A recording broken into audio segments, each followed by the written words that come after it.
Hola mis hermanos, muy buenas tardes, Dios los bendiga grandemente. Bienvenidos una vez más a esto que se llama Siguiendo la Huella de Cristo. En esta oportunidad vamos a hablar acerca de la historia de Daniel. Vamos a hacer un par de reseñas acerca de la vida de Daniel. ¿Sí? En lo que yo denomino el que es la personificación del verdadero discípulo, sí, obviamente después de Cristo.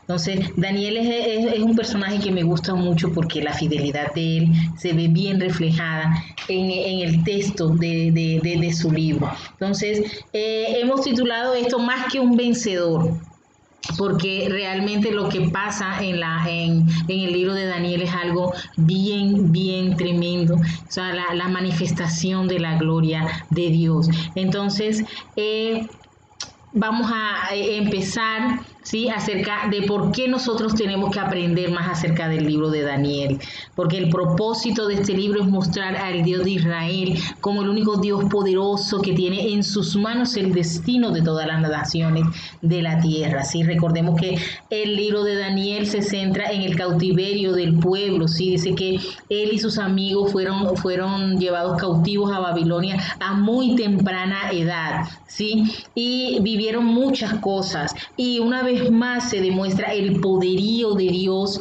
en esta parte de la historia de la palabra, ¿sí? A lo largo del Nuevo Testamento nosotros podemos darnos cuenta que Dios permite ciertas circunstancias para mostrar su poderío, y el libro de Daniel no es una excepción, y Dios muestra todo su poder y toda su fuerza aquí también en esta parte de la historia. El libro de Daniel podemos decir que está dividido en tres secciones principales. La primera, en el capítulo 1, que es la presentación de Daniel.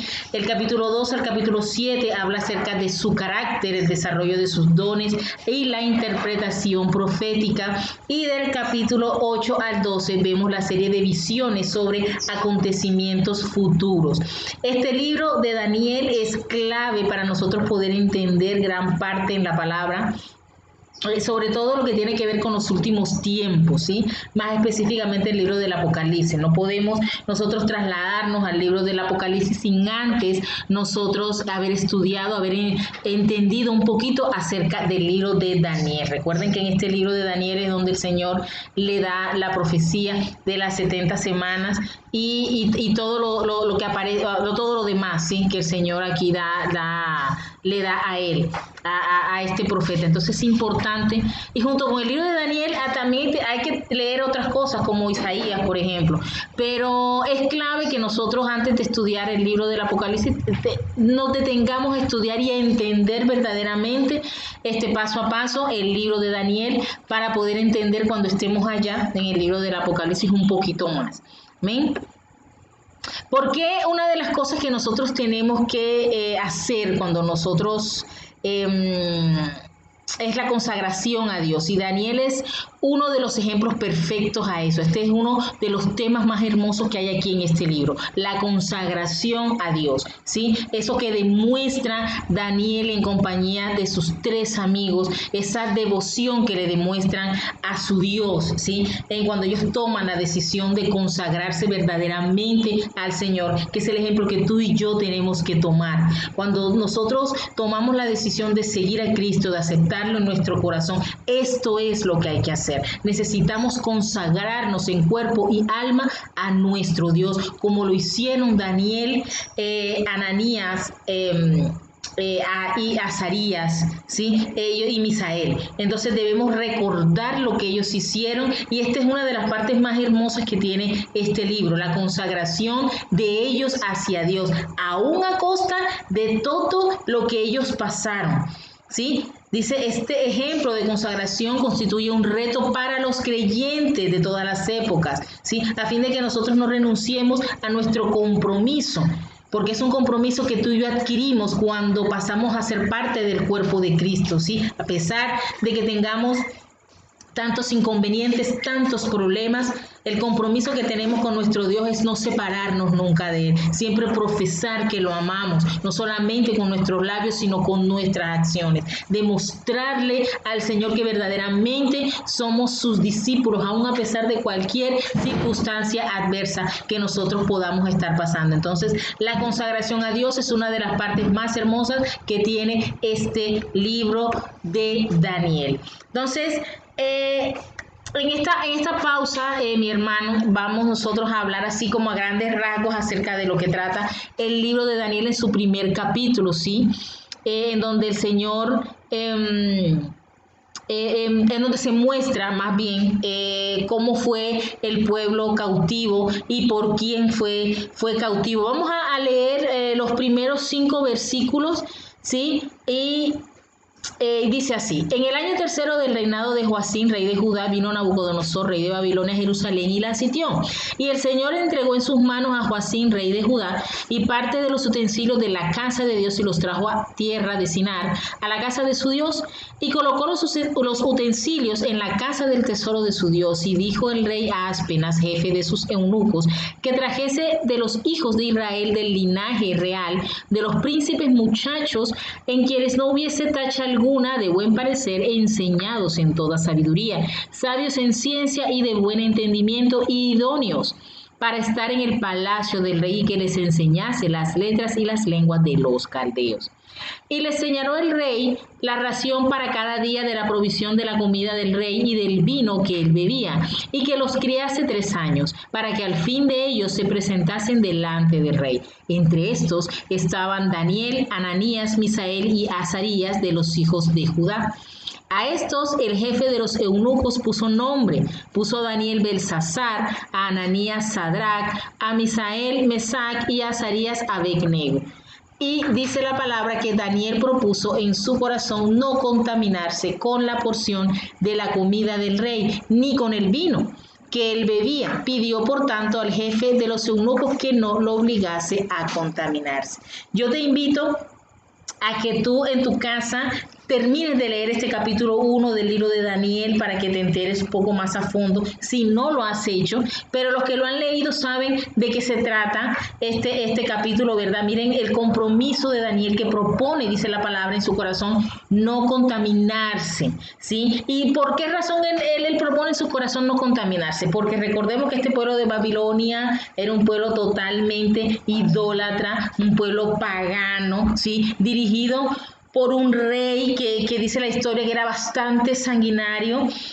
Dice que cuando él toma cautivo al rey Joacim, en este caso que va a tomar el pueblo, dice que él, antes de sacrificarlo, dice que cuando lo cogió, lo colocó a sus hijos, dice que él tenía 3 hijos y le cortó el cuello a sus hijos para que el último recuerdo que tuviera el rey, este personaje de Joacim, fuera la muerte de sus hijos. Lo asesinó delante de él y dice la historia que le sacó los ojos, ¿sí? Para que lo último que viera fuera la muerte de sus hijos. Entonces, este rey era bastante sanguinario y era tremendo que teniendo todas estas referencias de que este rey era así, miren cómo Daniel, a pesar de eso, no tiene temor, porque es bastante tremendo que él tome la decisión de pararse en la brecha, como llamamos normalmente, y decir: no voy a contaminarme, ¿verdad?, con la comida que tú me vas a dar. ¿Y por qué razón? Porque ellos sabían que esa comida estaba dedicada a uno de esos dioses que ellos tanto adoraban, ¿sí? Entonces esos dioses, ellos proponen y dicen: no, yo no voy a hacer esto, no me voy a contaminar, porque esta comida está destinada y es en honor a estos dioses paganos, ¿verdad? Esa fue una razón. Otra de las razones eran porque también hay que tener en cuenta que el modo de vivir que tenía la gente judía no era el mismo que tenían estas personas paganas, la forma como comían, la clase de comida que comían pues tampoco era la misma. Ellos estaban acostumbrados más a comer verduras, legumbres y estas cosas, que es precisamente lo que Daniel le pide a este jefe de los eunucos, que por favor no haga que ellos coman de esta comida, ¿verdad? Porque se van no quieren hacerlo. Entonces, aquí hay algo que yo también quiero resaltar, y es la forma en que Daniel se dirige al jefe, a este jefe al jefe que en este momento pues ellos tenían, ¿verdad? Dice la palabra que él se dirige a él de buena manera. Dice el verso 10, el jefe de los eunucos, ¿sí? Entonces, se dirige de una buena manera, ¿sí? Y esto es algo importante que hay que tener en cuenta, porque cuando ya nosotros tenemos a Cristo en nuestro corazón, nosotros tenemos que, esta es la forma en la que nosotros tenemos que comportarnos. Cuando nosotros vamos a hacer una solicitud, cuando nosotros vamos a expresar algo, aún algo que no nos moleste, tenemos que hacerlo de manera comedida. Tenemos que hacerlo de una manera tal que se vea en nosotros reflejado que Cristo verdaderamente está en nuestro corazón. Entonces, eso también es bueno que lo tengamos en cuenta.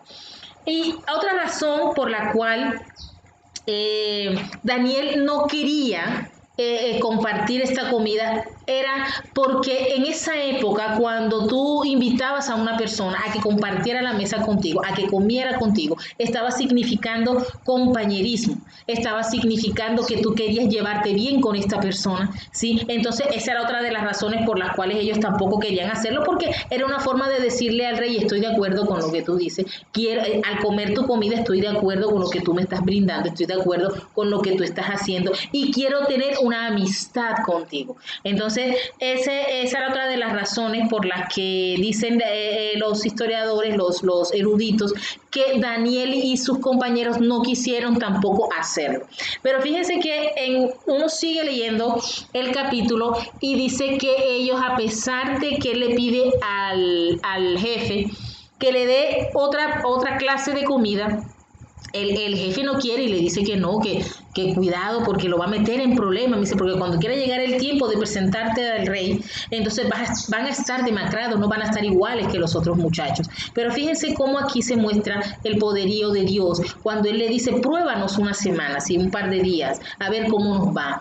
Y al final de esos días dice la palabra que la tez de Daniel y sus compañeros era más hermosa, era más radiante, era más robusto, ¿sí? Que aquellos que sí estaban comiendo la comida y los manjares que en ese momento les estaban presentando. Porque era la gracia de Dios la que se reflejaba en el rostro de Daniel y sus compañeros. A pesar de estar comiendo otras cosas que no eran las que los otros estaban comiendo, miren que dice la palabra que su tez era rozagante, estaba bien, se veía muchísimo mejor que aquellos que estaban comiendo la comida del rey. Así fue como el Señor hizo para poder convencer a este hombre de poder darle a ellos la comida que ellos le pedían y no la comida allá de parte de lo que le estaban sacrificando al Dios de ellos, ¿sí? Entonces, dice la palabra que pasados estos días, en el verso 18 de este capítulo 1 dice: pasados pues los días a fin de que los cuales había dicho el rey que los trajesen, el jefe de los eunucos los trajo delante de Nabucodonosor, y el rey habló con ellos, y no fueron hallados entre todos ellos otros como Daniel, Ananías, Misael y Azarías, y así pues tuvieron delante del rey en todo asunto de sabiduría e inteligencia que el rey les consultó. Los halló 10 veces mejores que todos los magos y astrólogos que había en todo su reino. Y continuó Daniel hasta el año primero del rey Sirio. Y aquí termina este capítulo 1, donde miren ustedes lo que hace Dios cuando nosotros verdaderamente confiamos en Él. Cuando nosotros proponemos en nuestro corazón no contaminarnos con las cosas que el mundo nos ofrece. Cuando nosotros nos paramos firmes y decimos: Señor, yo decido seguirte a ti. No me inclino ante el sistema que me muestra este mundo, porque eso es lo que nosotros podemos ver que en su momento pasó con Nabucodonosor y Daniel y sus compañeros. Sí, lo mismo que nosotros estamos viviendo hoy en día, el sistema que el mundo nos muestra, que quiere engatusarnos, que tiende esa red para poder atraparnos con cualquier cantidad de cosas. Y aún nosotros que conocemos de la palabra somos susceptibles al engaño del enemigo. Por eso es importante que nosotros aprendamos de Daniel lo que no se debe hacer, pararnos firmes, aun cuando nos cueste tanto, sacrificarnos. Porque queremos las bendiciones de Dios, pero no queremos sacrificarnos, no queremos hacer la voluntad de Dios. Por eso yo te animo, mi amado, a que hagas la voluntad de Dios, obedezcas la palabra de Dios, para que Dios te pueda respaldar, como en su momento respaldó a Daniel y a sus compañeros. El mismo Dios que nosotros tenemos hoy en día es el mismo Dios que tuvo Daniel. Por lo tanto, estamos en capacidad de hacer eso. ¿sí? Entonces es importante que nosotros hagamos eso. El capítulo 2 del libro de Daniel habla acerca del tan famoso sueño de Nabucodonosor, sí, que es este sueño profético, sí, que tiene este rey, que Dios le permite al rey tener. Y es que este señor tenía como una inquietud en su corazón acerca de lo por venir, de lo que venía, ¿verdad? Entonces el Señor, como es el único que conoce lo que hay en nuestro corazón, el Señor se da cuenta de esa inquietud que este rey tiene y le permite en esa noche poder tener este sueño revelador. ¿Sí? Entonces Dios le concede este sueño, pero a la vez el Señor hace que no lo recuerde, ¿sí? Y haya desasosiego en el corazón de este rey, porque él sabe que soñó algo y que ese algo es importante, pero el Señor hace que él no lo recuerde, y era que el Señor tenía un propósito para poder hacer eso. Entonces, porque así es como el Señor da a conocer a Daniel delante de los ojos del rey, y una vez más se muestra el poder del Señor a través de la profecía que el Señor le muestra a Daniel, y que él le puede interpretar a este señor Nabucodonosor. Ya estamos en el capítulo 2. Entonces, aquí está en la imagen de la estatua que el Señor le revela a Nabucodonosor en el sueño, ¿sí? Entonces, en este capítulo 2 es cuando este rey llama a todos los adivinos y astrólogos que tiene, esa cantidad de gente que tenía alrededor, para que le pudieran interpretar este sueño. Pero fíjense cómo hace el Señor, que estas personas dicen que no saben. Es más, hay una parte en la palabra en donde dice que solamente lo puede interpretar los dioses que no viven con ellos, sino que están allá en otra dimensión, podríamos decir. Y mire que hay una parte en donde Nabucodonosor se molesta y dice: ustedes quieren engañarme, ¿verdad? ¿Y por qué piensa esto? Porque resulta que este grupo de adivinos y de astrólogos, ellos decían que ellos estaban ellos estaban en constante comunión con estos dioses, con estos personajes, ¿sí? Le decían que tenían contacto directo con los dioses paganos que ellos adoraban. Entonces él decía: bueno, pero si ustedes tienen contacto directo, entonces ¿por qué razón no me revelan el sueño? Porque aparte es algo bien tremendo, porque miren que este señor tiene la inquietud de que soñó algo y sabe que ese algo es importante, pero no se acuerda. Entonces no solamente le dice a ellos: ustedes tienen que interpretarme el sueño, sino que también le dice, aparte de eso, antes tienen que decirme el sueño cuál es. Entonces es como que bien tremendo esa parte, porque en ese momento yo me imagino que ese grupo de personas, ese grupo de dirá: pero bueno, ¿cómo hacemos nosotros de interpretarlo? Claro que sí, pero tienes que decirnos el sueño. Pero mire que él quería que le dijeran: pero es que yo no me acuerdo, y tienen que decirme. Y miren que es algo bien, bien tremendo. Yo me imagino que en ese momento, hace tantísimo tiempo, había mucha confusión en ese momento. Pero miren que las cosas que Dios permite para que se conozca a Él. Cuando Él se molesta, que Él les dice: ustedes quieren engañarme. Entonces Él viene y se molesta y manda que los asesinen a todos, ¿sí? Entonces cuando el rey da ese edicto, sigue diciendo la palabra de que los asesinen a todos. Es cuando entra en escena Daniel nuevamente, cuando seguimos leyendo, y dice que le dice y habla con el jefe que tiene, dice: no, espera un momento, dame tiempo para yo orarle al Señor. Y aquí viene una parte bien importante que nos muestra este capítulo, y es que dice la palabra que Daniel habló con sus compañeros y pidió que todos juntos, unánime, oraran para que Dios les revelara y le mostrara qué era lo que estaba sucediendo, porque era que Daniel y sus compañeros estaban en la misma categoría que los otros, por llamarlo de alguna manera, ¿sí? También porque dentro de los adivinos y demás que iban a matar, también iban a caer Daniel y sus amigos. Entonces ellos, miren esto que él hace, le dice: vamos a orar, únanse conmigo en oración para pedirle a Dios que revele su palabra a nuestra mente, para nosotros poder mirar qué es lo que está pasando, cuál es el sueño. Entonces miren cómo ellos se unen, y esta es una parte importante. Nosotros, mi amado, el individuo solo no hace iglesia, nosotros necesitamos estar juntos. Recordemos el pasaje de Pentecostés. Miren que dice la palabra que descendió el Espíritu de Dios. ¿Y por qué descendió? Porque estábamos todos unánimes unánime, juntos, orando en armonía, como es lo que Dios quiere. Entonces miren la importancia que tiene cuando nosotros oramos juntos, ¿sí? Hay momentos en los cuales nosotros, cada uno de nosotros ora en su intimidad con el Señor, pero hay otro momento en que es importante que todos lo hagamos juntos, ¿sí? La palabra dice que si dos o más aquí en la tierra se ponen de acuerdo en algo, mi Padre que está allá en los cielos lo hará realidad, dice el Señor cuando estuvo en esta tierra. Entonces miren la importancia que tiene de nosotros reunirnos para orar, que fue precisamente lo que Daniel y sus amigos hicieron.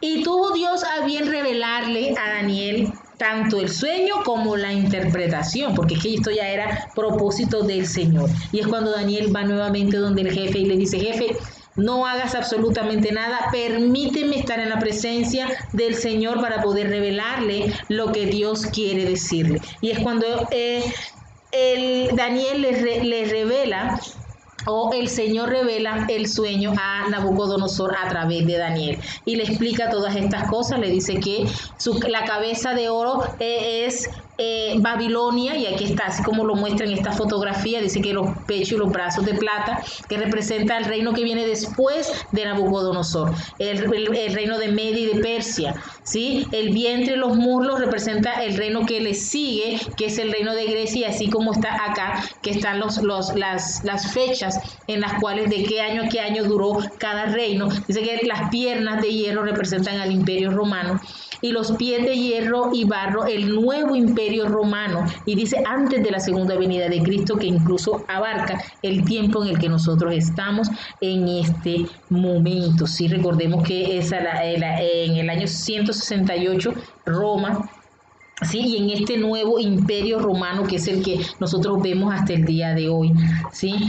Que es lo que estamos esperando nosotros en este momento, que es la segunda venida de Cristo. Entonces Dios le plació revelarle a él los reinos que venían después.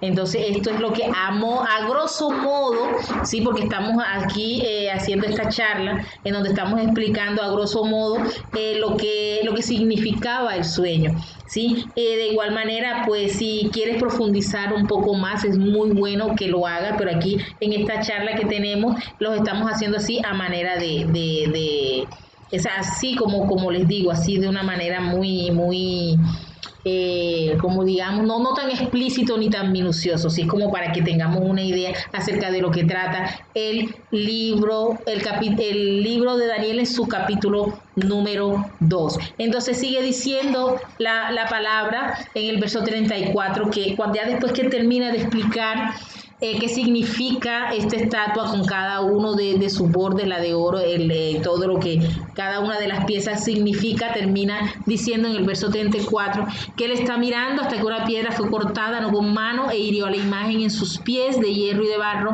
cocido y lo desmenuzó. Obviamente esta piedra que cae del cielo tipifica a Cristo, y sigue diciendo en el verso 35, dice que fueron desmenuzados también el hierro, el barro cocido, el bronce, la plata y el oro, y fueron como tamo de las eras del verano, y se los llevó el viento sin que de ellos quedara rastro alguno. Mas la piedra que hirió a la imagen fue hecha un gran monte que llenó toda la tierra. Esta piedra es Cristo, que es lo que va a suceder cuando Él venga en su por segunda vez, que venga a hacerse cargo de todo lo que el enemigo está desde ya gestando, porque estamos viviendo en los últimos tiempos y todo lo que se ha revelado en la palabra se está haciendo realidad. Entonces estamos viviendo, mis amados, los últimos tiempos. Hay algunos que piensan que no, que es mentira, pero la realidad es que la palabra de Dios se ha ido cumpliendo. Entonces solamente aquellos que esperamos con nuestro corazón y con nuestra mente y creemos que de verdad Cristo va a venir nuevamente, sabemos que todo esto se está gestando y hay un propósito al final, ¿sí? Entonces aquí se le fue revelado a este rey con esto que simboliza esta piedra que tumba esa estatua, es decir, tumba todos esos reinos, y así va a ser también cuando Cristo venga, que va a desarraigar y va a tumbar y va a quitar todo lo que el enemigo pretende hacer, ¿sí? Porque recordemos que no hay poder más grande que el poder de Dios, y lo que dice la palabra de Dios se cumple. Amén. Entonces, mis amados, este es un pequeño resumen del estudio que tuvimos acerca del capítulo 2 del libro de Daniel. No se te olvide que en una próxima oportunidad, nuevamente aquí, en Siguiéndole la Huella a Cristo, vamos a tener otro clip, otro momento con el Señor para poder explicar el capítulo 3, que es donde está la historia de Sadrach, Mesach y Abednego, y es importante y yo quiero que estés pendiente porque vamos a decir qué significa cada nombre y eso es bueno saberlo, porque tanto los nombres que tuvieron ellos cuando nacieron como aquellos que se les colocó al momento de llegar a Babilonia tienen un significado, y la próxima semana que estemos compartiendo vamos a decir qué significa cada uno, así que no te lo pierdas. Un abrazo y muchas bendiciones.